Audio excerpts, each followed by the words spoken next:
భూమి మీద నరులు ఎలా జీవిస్తారు?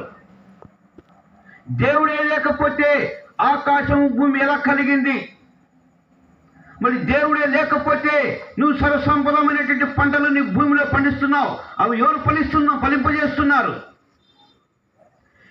దేవుడే లేకపోతే నువ్వు ఎలా బ్రతుకుతున్నావు? దేవుడే లేకపోతే నీళ్ళు ఎలా త్రాగుతున్నావు? దేవుడే లేకపోతే ఆహారం ఎలా తింటున్నావు? దేవుడే లేకపోతే ఈ సృష్టి లేదు.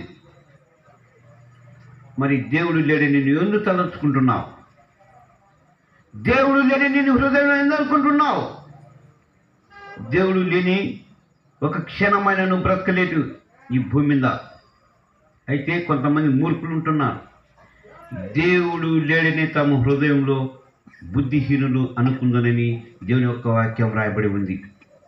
దేవుడు లేకపోతే ఎలా బ్రతకగలం?